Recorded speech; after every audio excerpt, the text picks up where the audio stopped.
Hello everyone, my name is Christian. Welcome back to Tekpon. Today our guest is Soumitra, the head of Freshworks for Startups. Hello. Hi, Christian. Thank you. Thanks for having me.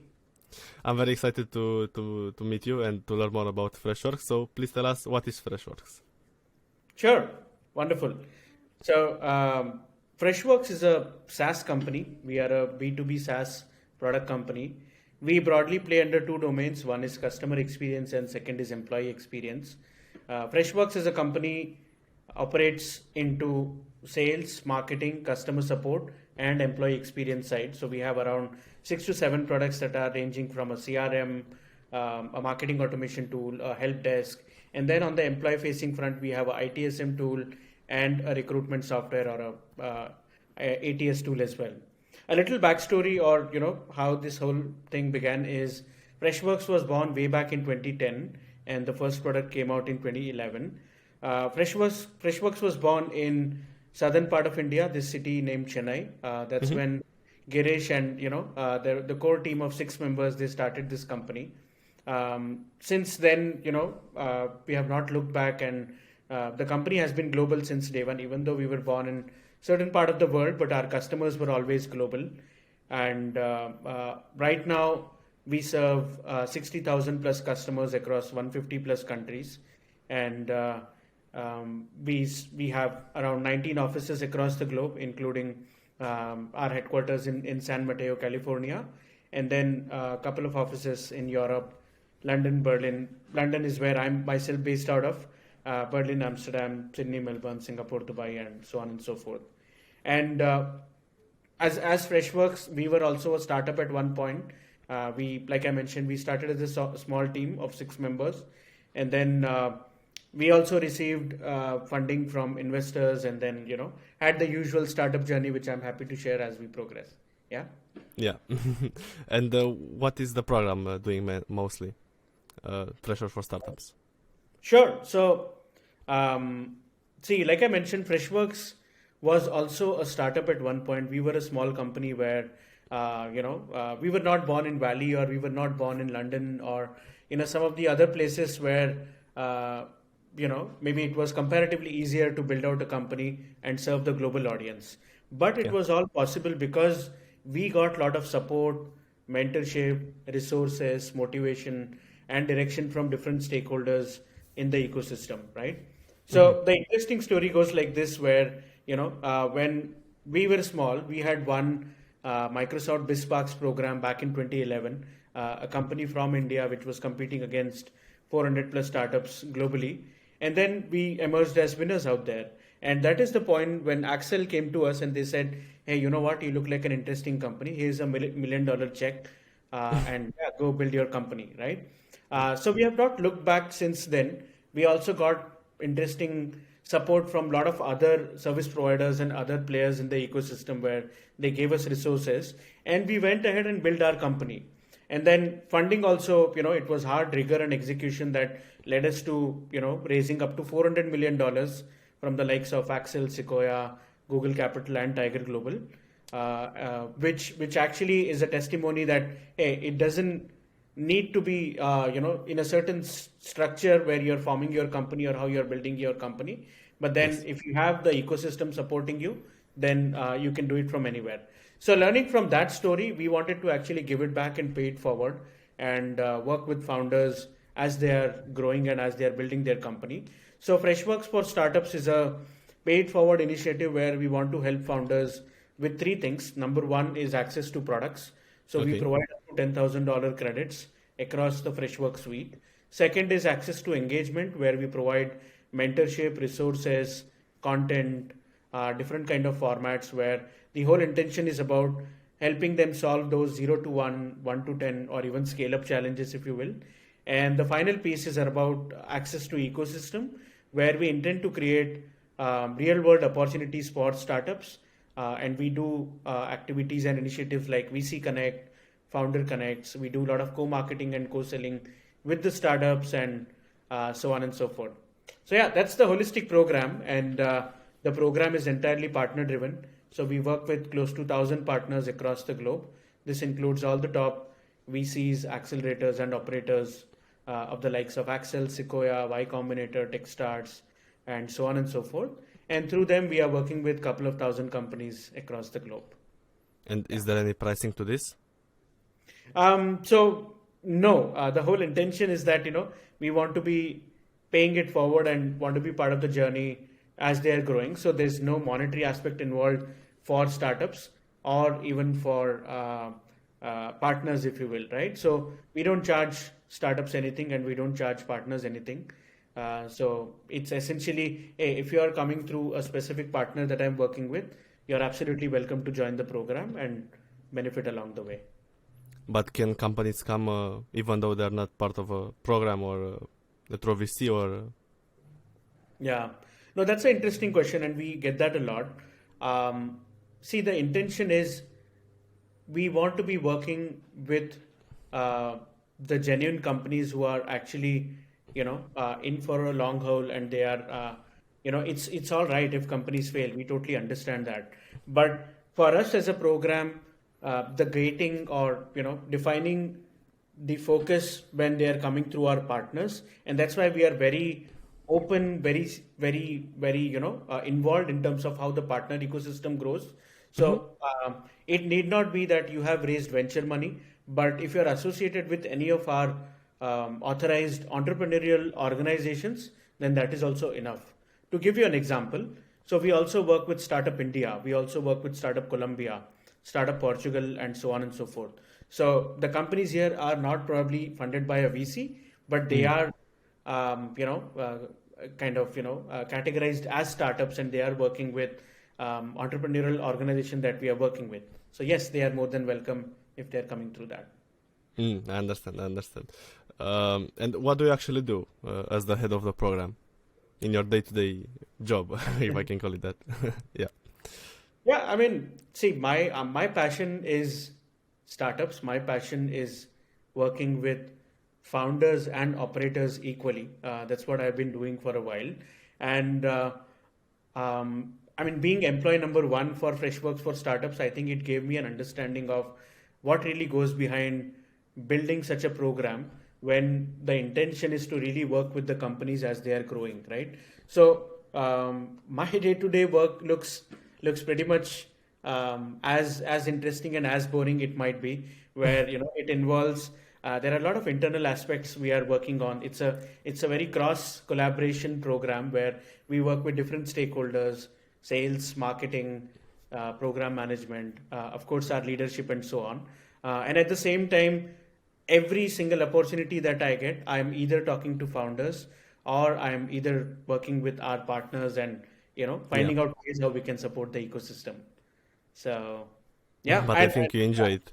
I think you enjoy yeah, it a lot. absolutely. I mean, I love my job, and see, the interesting fact is because it's a global program, uh, it's quite a learning for me to understand different nuances of each of the regional ecosystem, right? So a startup that's working out of Brazil, and what kind of challenges they might be facing is very Yeah. different from someone, let's say, who's based out of Romania or India or somewhere else, right? So managing that global team and getting that context is the key of how we are growing. Yeah. And considering the current economic situation, what do you think startups should focus on in 2023? Yeah, let's absolutely first acknowledge the fact that yes, these are tough times. This is not easy. I mean, let alone startups, but even for larger companies to, sustain when the sentiment in itself is not very positive in terms of growth, and everybody is moving towards, Profit. saving cost Yeah. and profit is the focus, or people want to be cash positive as early as possible. Yeah. I think number one aspect or number one pillar that would really make or break a founder is the faith. I feel you need to believe in what you're building. You need to believe in that yes, you are in this journey because of a reason, and if not this way, there is other way. And pivoting doesn't mean that you don't have belief on your idea or your rigor to build the company, right? So the number one aspect I feel is important for any founder is have the faith. You will get hundreds of advice from everywhere, but listen to everybody. But at the end of the day, you need to listen to yourself and then kind of take a step. That is number one. Number two, Perfectly I said. think, is absolutely. And the second aspect I feel which is very important in current time is you have to look at growth in a different way.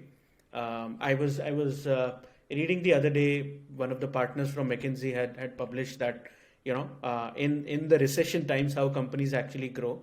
So one interesting aspect that comes out and which I've seen a lot of larger companies also looking at is, see, you have to ring fence your territory, right?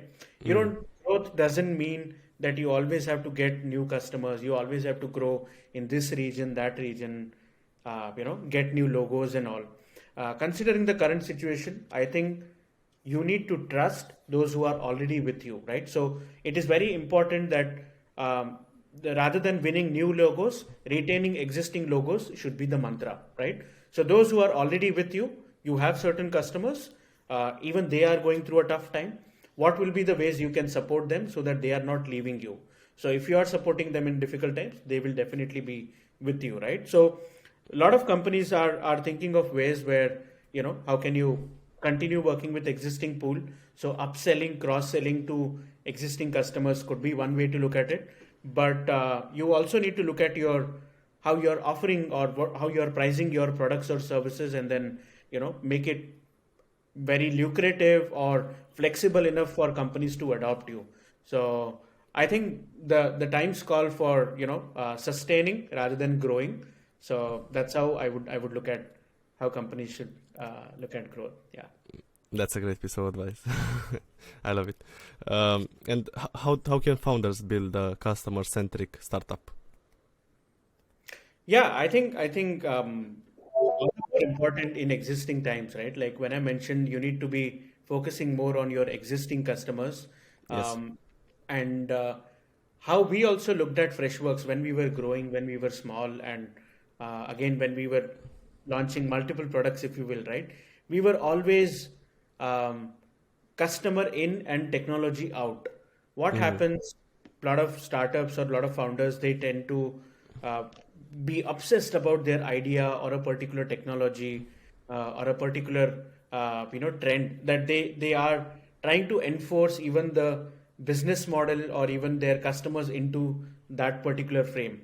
Rather than that, I think it's very important that companies should be looking at, or rather putting customers at the driving seat and then building out everything outside from there, right? So um, what it means to be customer centric is essentially you don't need to build anything that your customers don't need, or you don't need to miss out on anything what your customers are actually looking for, right?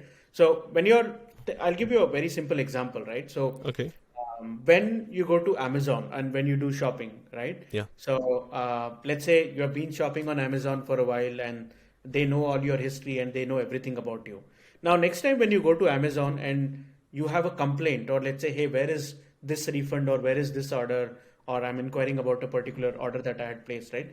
They know the exact context of what you're coming from. So they Mm. have that one single entity with them where, irrespective of whether you're talking to their sales team, their marketing team, their customer support, or their operations team, right?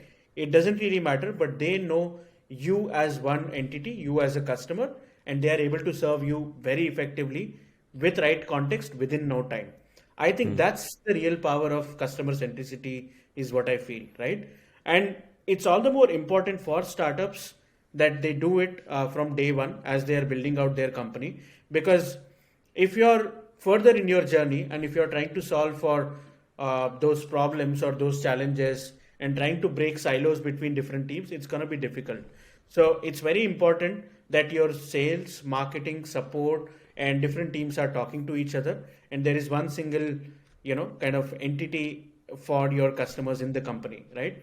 So Mm-hmm. that's what I feel is customer centricity. And how a company or how a founder should look at that is, again, broadly I would put it under three levels on how, when the company starts and how they grow and how it progresses, right? Number one is customer acquisition. So if your customer acquisition cost is higher than the lifetime value of the customer, then something is wrong. You need to relook at your business model and then get the right thing in place to acquire customers. So that's the first step, where what you're actually trying to sell or what you're actually offering, is there really a need for that in the market or not, right? So either you're creating a new category or you're trying to win an existing category, right? So either is wrong. I mean, there's nothing, there's my bad. I mean, either approach is right. I mean, nothing is wrong if you're Yeah. if you're trying to build a new category or trying to win an existing category. So number one aspect is get the customer acquisition piece in place, right? Yeah. Number two is product market fit. So what I've seen, a lot of founders and startups tend to believe that once you actually start getting customers, you have found your product market fit, right? Which is fine, and which is good that Yeah. you have hit that momentum and you're getting customers. But what I strongly believe is that is the point when it actually continues. It's a sustaining factor for your business, that Yeah. your product market fit continues as you grow your business, right? Because what happens if tomorrow you're not there or your brand doesn't exist, right? Is there anyone who's going to miss you? So that is what will define your product market fit. And it also involves all the other factors like your NPS, the feedback, are customers actually working with you for a longer time? What's the dollar value from each customer that you're getting, and so on and so forth. And the final piece when it comes to customer centricity, in my opinion, is scaling, right?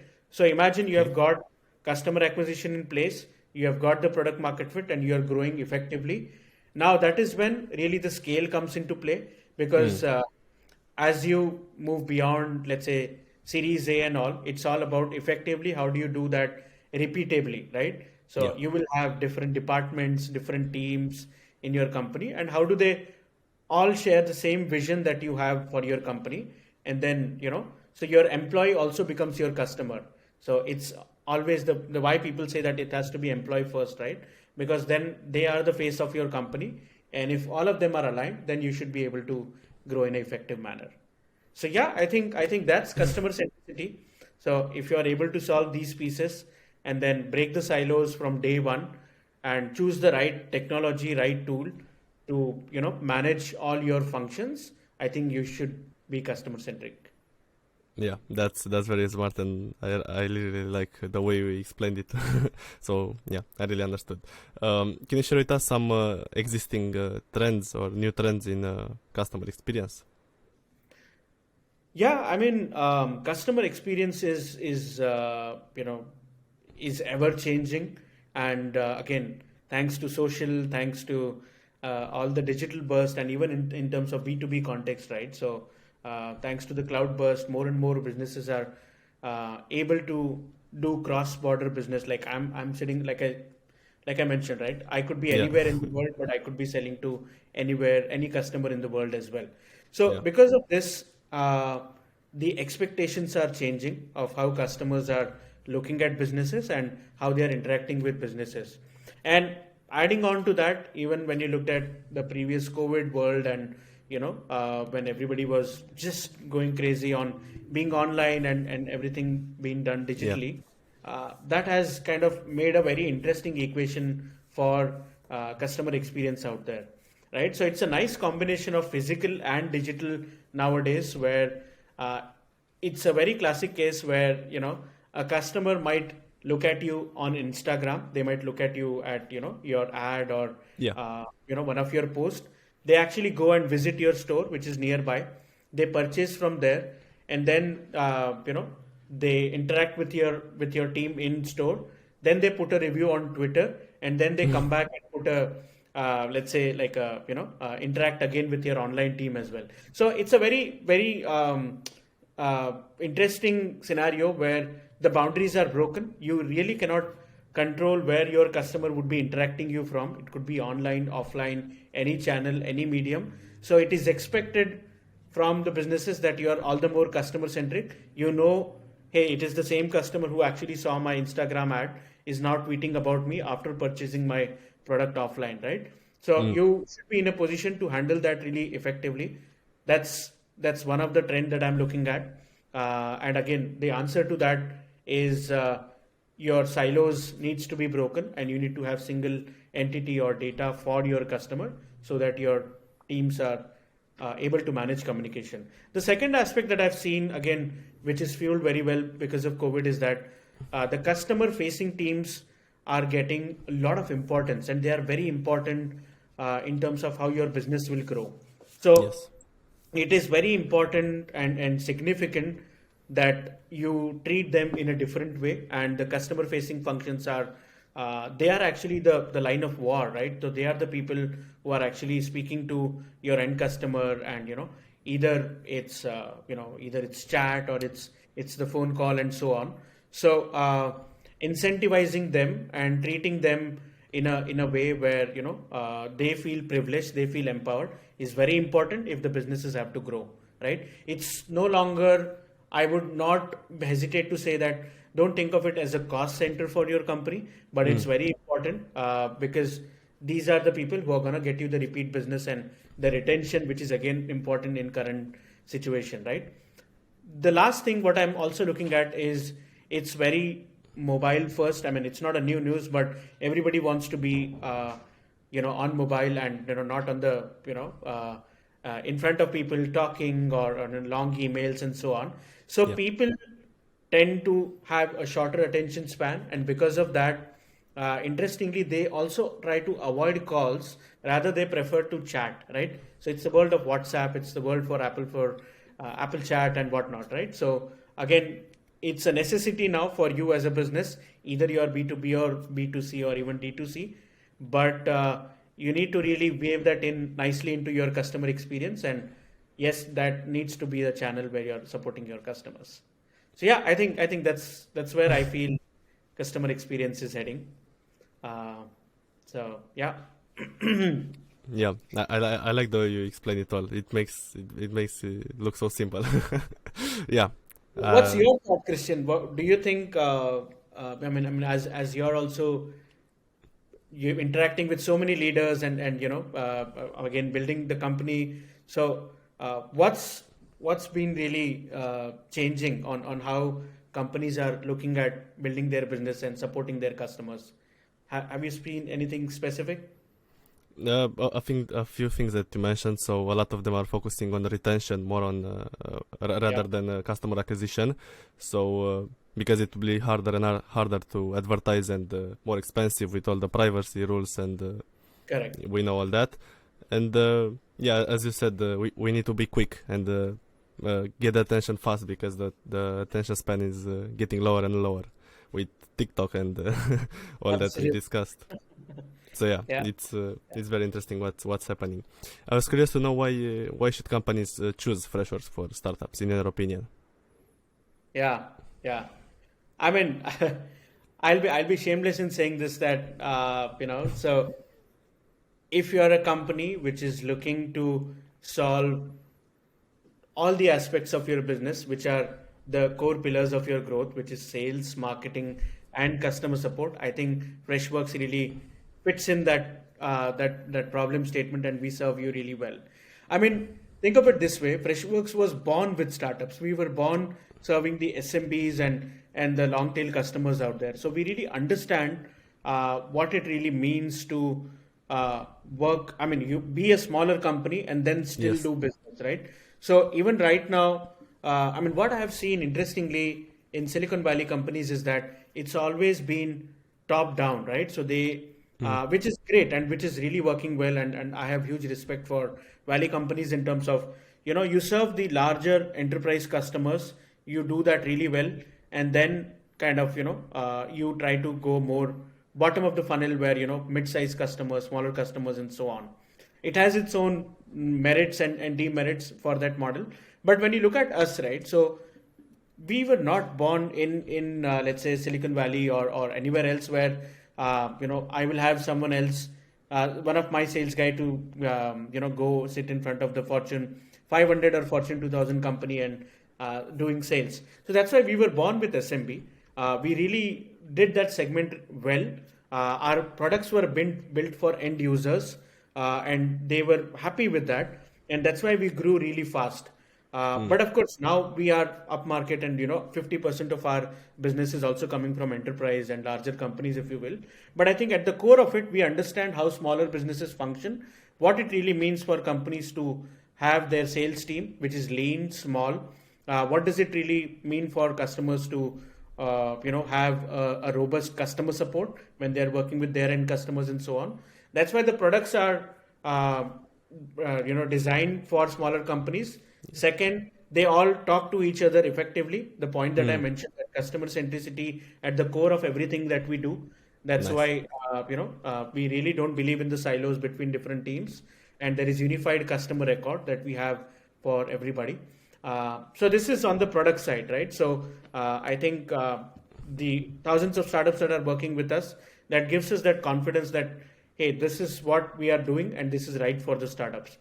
But coming overall to the program as well, right? Apart from getting a very lucrative offer on Freshworks Startup Program, you get a lot of value beyond the products, because we believe in, it's not just about giving a particular offer and helping on just that front, but we believe in the power of community. We believe in those aspects which can help companies solve other challenges, like, hey, I'm a company, how do I do digital marketing, right? So I'm a company, I'm trying to do business, let's say, in a particular region. So how can I as Freshworks come on board and help them in different ways, get the right kind of mentors, get the right kind of community, and put them all at one place. So that is our job. So Freshworks for Startups, I think we are extremely founder first program, where we intend to work with partners and startups equally and help them in different aspects. That's why I think Freshworks for Startups really stands out in terms of how startups can benefit with us. So you still have the startup mentality, and you started as the underdog. Yeah. We are a very small team inside Freshworks, by the way. But how big is the overall team right now? So overall startup partnerships team would be a little short of 10 people. We are less than that. But like I said, it's there are multiple stakeholders, multiple teams we collaborate with. So there is separate team for sales. There's marketing team, which is again very lean. And then we have strong kind of executive sponsorship in terms of the leadership that we are working with, and entire companies aligned in terms of how we want to work with startups. And how about the whole team for Freshworks? Do you have any idea?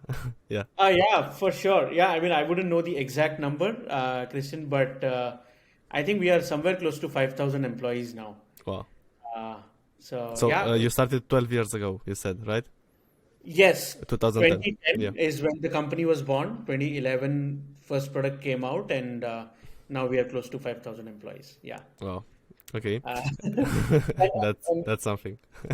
And of course, this is also last year we went public. Last year September, Freshworks was listed on NASDAQ. So Nice. we have had a lot of people joining after that as well.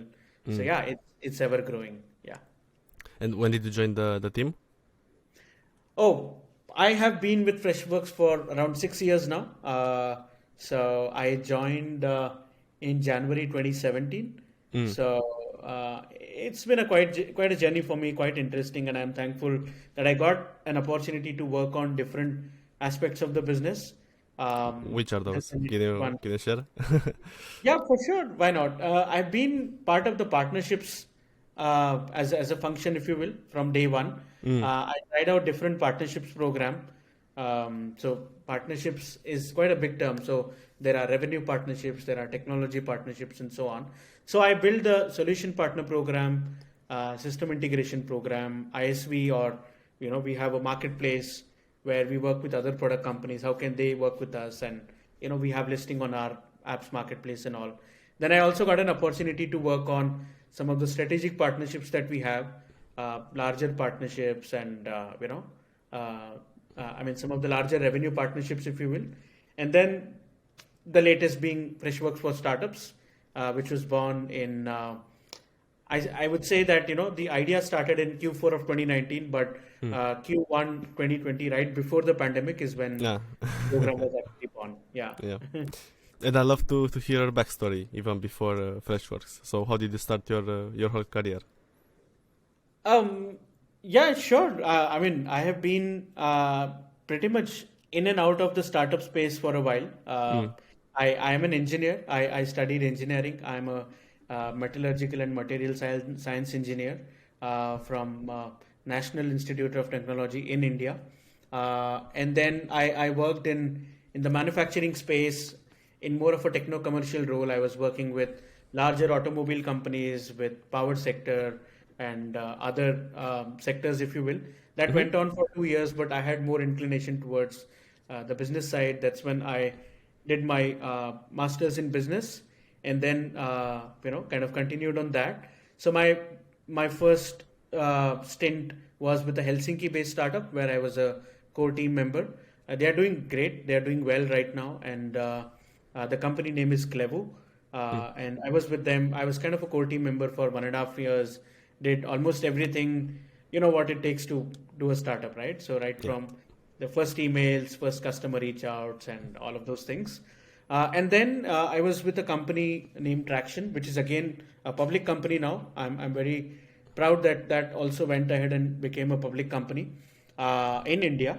Mm-hmm. So over there, I was heading their Europe business division, where we were a company where we used to work with VCs, accelerators, corporate innovation teams, and anyone who is actually investing in startups and researching the space. We were kind of working with them. Mm. And then, yeah, then Freshworks happened. But along the side, I've been working with a lot of startups in my individual capacity, mentoring them, and helping them in different ways. Yeah. And you are also a mentor, right, to other startups? Yep. Yeah, I am. Wherever I get an opportunity, I'm working with startups. So I'm working with Startup Wise guys. I'm also with Baltic Sandbox, with Disruptors, and couple of other programs, if you will. And Mm-hmm. then friends and family. There are in my Yeah. network there are startups that I'm working with. Yeah. Yeah. And do you have any piece of advice for starting founders? Starting founders, Yeah. for sure. Yeah, I mean, see, there's no other time, or there's no other best time to start a startup than now, right? It's always now. Um, so don't. I mean, it's always been said that fail. It's all right. I would say fail, but fail fast. It's completely okay.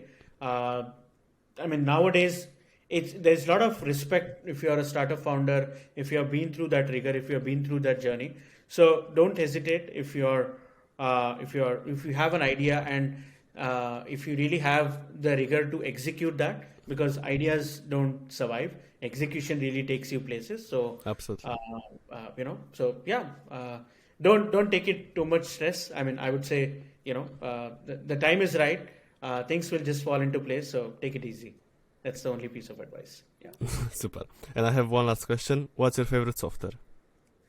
What's my favorite software? Um, I would say Freshworks, but I'll give you. So I really like uh, I really like Slack. Slack is amazing. I mean, the whole collaboration piece, I think they have really nailed it down. I love how it's very one-on-one at the same time, one to many, and there are Mm. so many possibilities that you can do with Slack. I think they are just amazing. So yeah, one of my favorite softwares is Slack. Yeah. Nice. Is there anything else that you want to tell us today in the podcast? Um, Thank you for having me. Thank you for what you're doing. It's amazing, and continue doing a amazing job of getting different opinions, different leaders on different aspects. And yeah, Freshworks for Startups is always there for anybody who's trying to build a company, who's trying to grow. If you have anything that you want to just get opinion on, I'm always there. The program is always open, and feel free to reach out. We would be happy to help. Thank you so Thank you. much. Thank you. I'm Thank you. really grateful for that. Thank you.